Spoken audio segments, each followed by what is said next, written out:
It's good to be king, if just for a while. To be there in velvet, yeah, to give 'em a smile. It's good to get high and never come down. It's good to be king of your own little town. I don't know why you think you sing better than me. I never said I did. I really want to go pick up a guitar right now, but thanks for the song. Well, I'm glad you really want to go pick up a guitar because you really want to go pick up 2 glasses just a minute ago, lazy ass. Oh, I can't get past you for either. I'm just going to sit here and drink.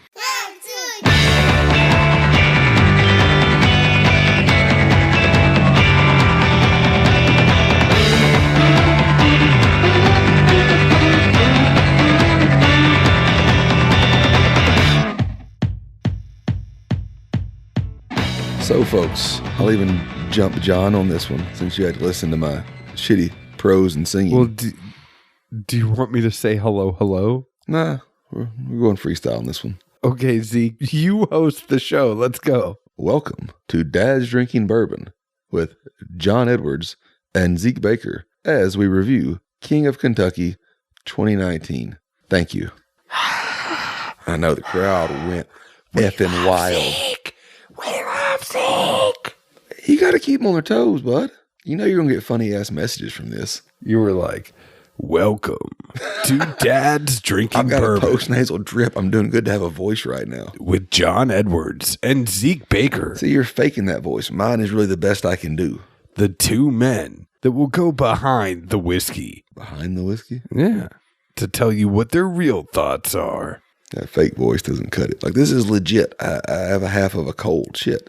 But like that, my fake voice behind a microphone actually sounds like an announcer. It sounds like a pederast. See, here's the thing. It's like you think you're the dude, but you have much more Walter in you than the dude. Dude, you're Walter. You go from 0 to 100. I never even get razzled. You're an ass. Well, yeah, I mean. But like the dude wasn't an asshole. Walter says that to the dude. The dude wasn't an asshole. He was. It was just very subtle. No, he just was the dude. Like you troll people. Did you see him get hit in the head with a coffee cup? Yeah, but like stay the F out of Malibu, Lebowski. Whap! But he doesn't go looking for it. That's the thing, is like you go and poke the bear and you poke 18 different bears in a day. And then you get other people to poke the bear for you. The dude, like you model yourself after the dude, but the dude doesn't give 2 shits about getting 18 people to troll one person. I mean, the dude got to drink Russians all day. Yeah, if I was able to drink Russians all day, I would be that laid back. But I don't. Everybody right now give to the Let Zeke Drink White Russians Fund for just $1 a day. We're going to need way more than $1 a day. Yeah, but if we get a bunch of people to give $1 a day. Way more than $1. For just $1 a day, you can sponsor this middle-aged man. Like, this is like, I need like Sarah McLachlan in the background. Sarah McLachlan. You know, like the ASPCA commercials where they show all the animals and they're like, for just $5 a day, you can sponsor this dog. Exactly. 5 sounds better than 1. And then they have like Sarah McLachlan going like, in the arms of the angel. You got to quit watching Lifetime. It's not Lifetime. It's on all sorts of stuff. Keep telling yourself I don't have cable. Well, clearly you have Lifetime somehow. Maybe you bootleg. No, I don't have Lifetime. I have NBC, ABC, CBS, and Nashville Public Television. Want to tell you today's show is sponsored by CashCartel.com. If Zeke was really being a good host, he would have told you that because they are changing the industry standard in how you are receiving your alcohol. Get the world's greatest spirits delivered directly to your door at CashCartel.com. Whether it's tequila, it's gin, it's vodka, it's Amaro, whatever it is, if it's whiskey, scotch, or bourbon, they have it at CashCartel.com. Also, make sure to follow them on Instagram at CashCartel. They're always doing awesome giveaways. They are right now giving Blantons out to people to do some Does Mike know this? I don't know. I don't think they have left-facing Blantons on their... We got to talk to Mike.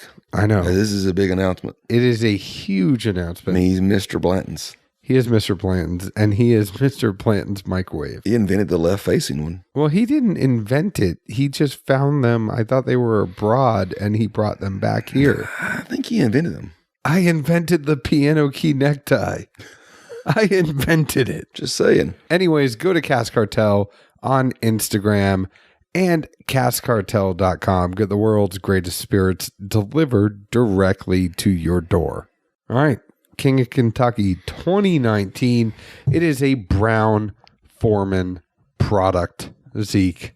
I'm aware. It is 79% corn, 11% rye, and 10% malted barley. New in 2019.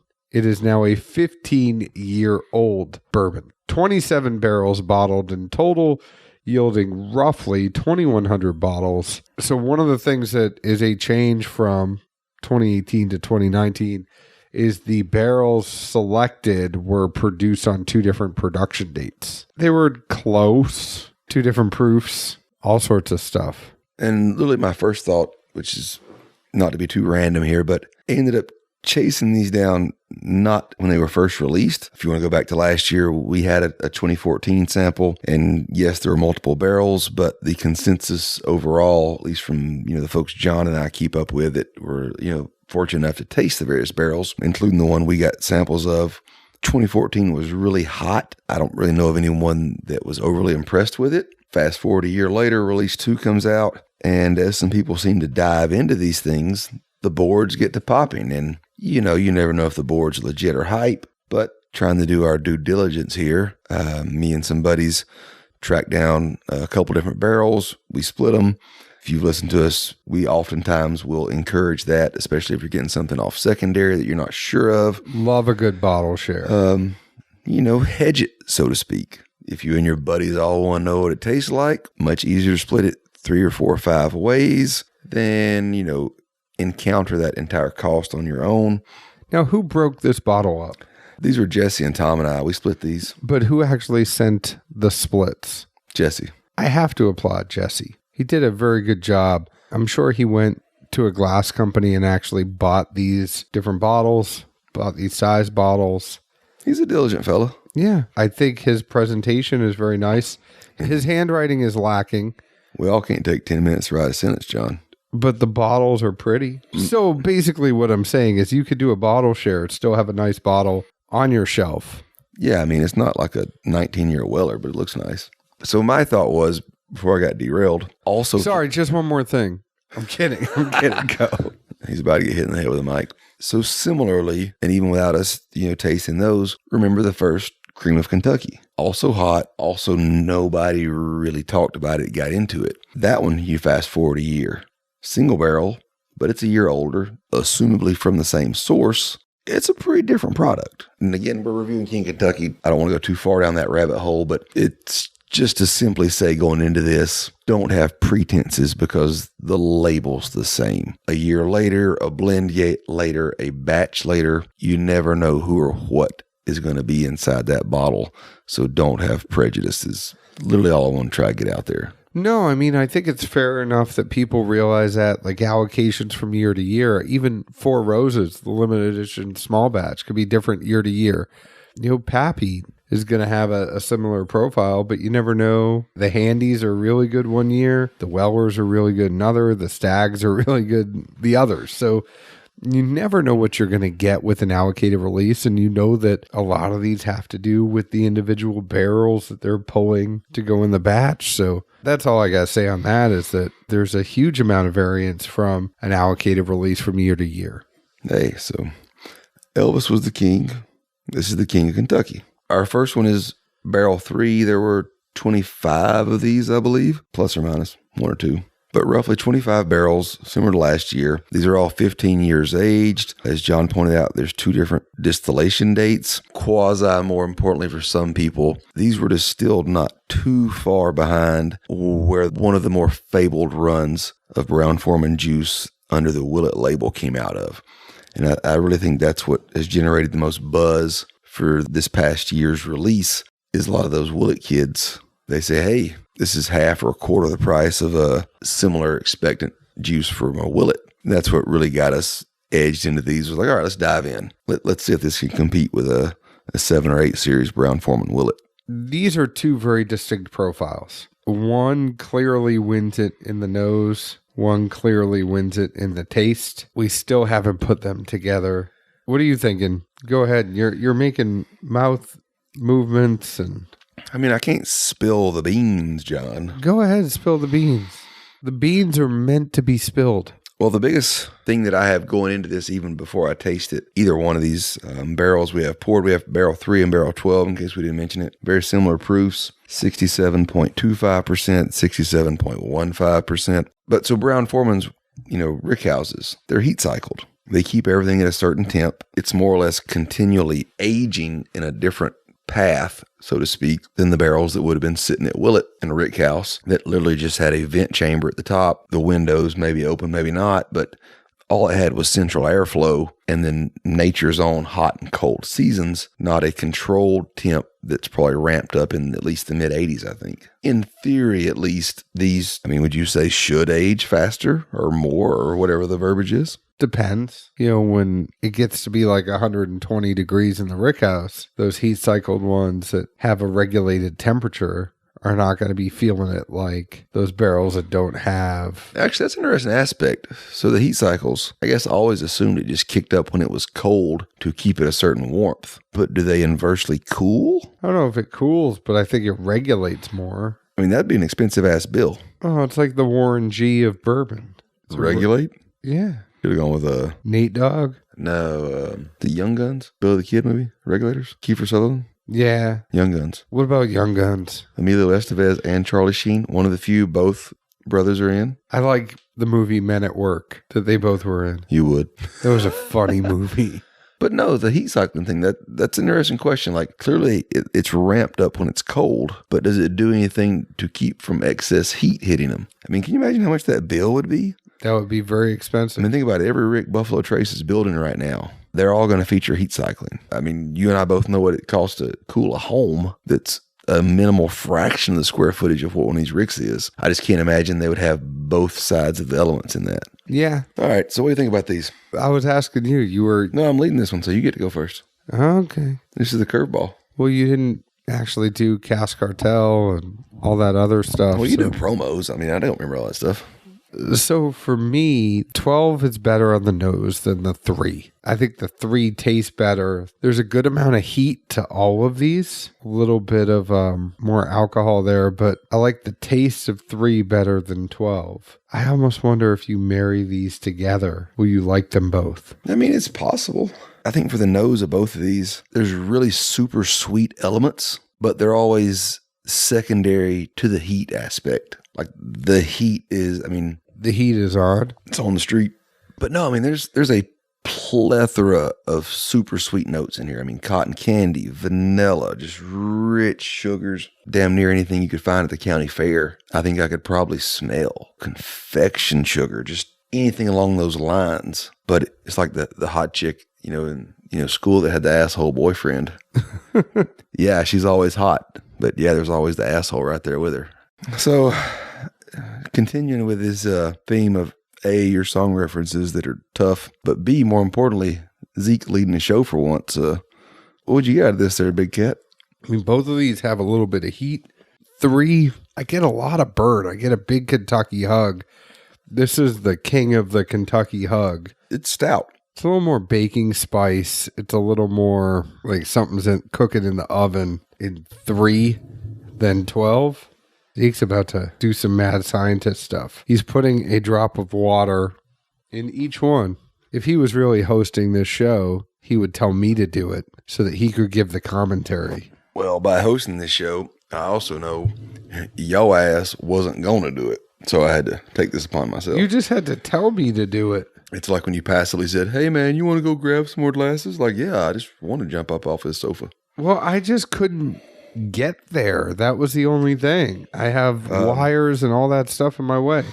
But no. If I want to do something like break your cork, I'll do it. Clearly. But no, I tossed some water in these. They weren't too hot to drink, But for the amount of sweetness that comes off in the nose behind that heat, to me, tasting both of these neat, it followed suit to where you get really flashes of greatness almost, but at the same time, there's so much heat.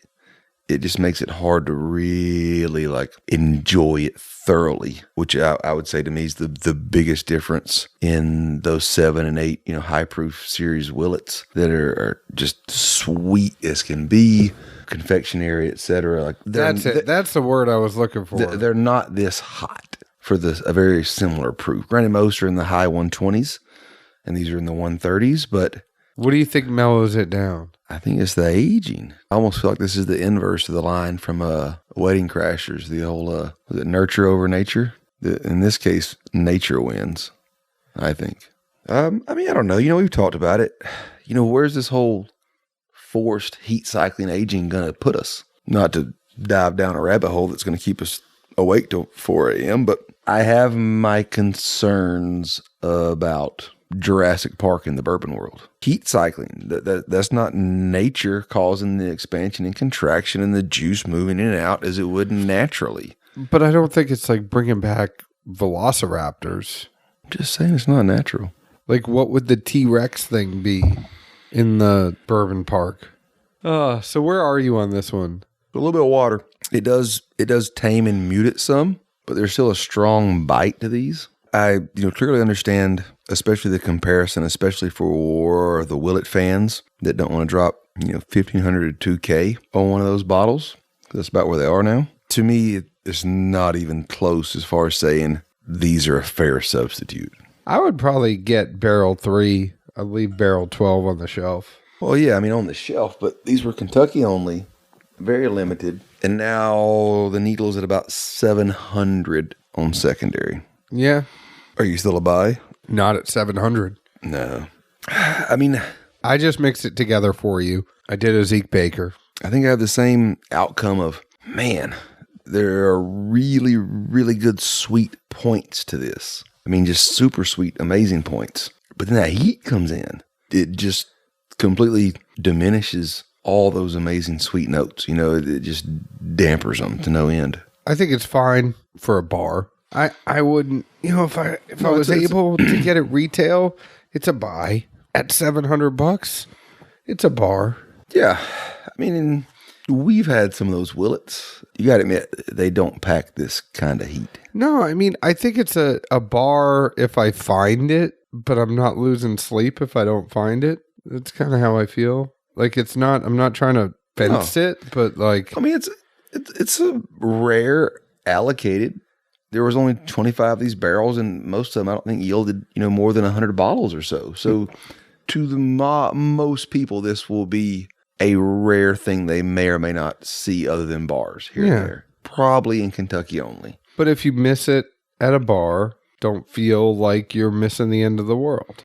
And if you are so compelled to buy one off secondary, I would highly recommend splitting it with friends. If you love it, cool.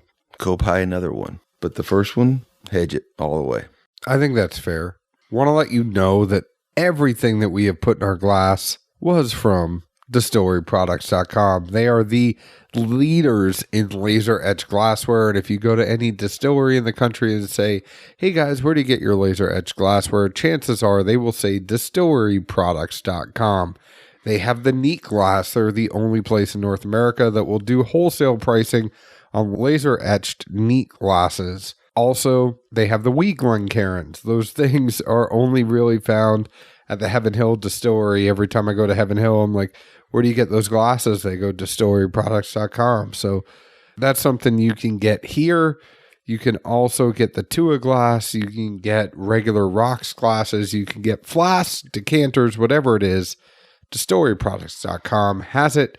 Please reach out to me. I'll be happy to get you in touch with Vicky and get some stuff for you. Zeke, you want to close out the show for us?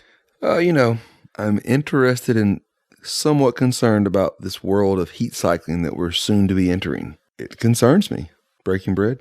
No. Breaking Bad? I'm telling you to break it off. Like, let's wrap it up. Oh. You're the host. Oh. I'm producing for you. I thought you were trying to snap into a Slim Jim. No, I'm telling you. Okay, we just did our last sponsor. Oh. So now let's move into like find us on Instagram, find us on folks, Facebook. There's all kinds of amazing places you can find us. Luckily, I have an amazing aide named John Edwards that can fill in the blanks for me on this part of the equation. You do your thing there, John boy. I'm not host of the show today. I didn't say you were. I said you were my assistant. You know where to find us. Well, right now we're in Franklin, Tennessee. But where are we on Instagram? What's our username on Instagram? Well, it's Instagram. Dad's Drinking Bourbon. Okay, what about on Facebook? Dad's Drinking Bourbon. We've got a cool group that we offer up cool pics in from time to time. Or cool stories or... Cool story, bro. Cool bottles. Or cool runnings. Well, if you're feeling the rhythm and feeling the rhyme, where would we be on Twitter? Bourbon Dads. Now, where can you find our podcast? Anywhere. I mean, literally effing anywhere that supports podcast media, you can find us. We're fortunate enough to have a great support staff team that works very diligently to make sure that our podcast is literally, honest to God, on every podcast media platform there is. We pay them people hella money. Your support team is present. Zeke. Last but not least, you can always find us in Nashville, Tennessee. There you go, John Edwards, but we're on Franklin. Cheers. Ciao. Yeah, the world would swing. Oh, if I were I'm not, you're not even. I know. I've cut it off. I literally kept going just to see how long you let it run.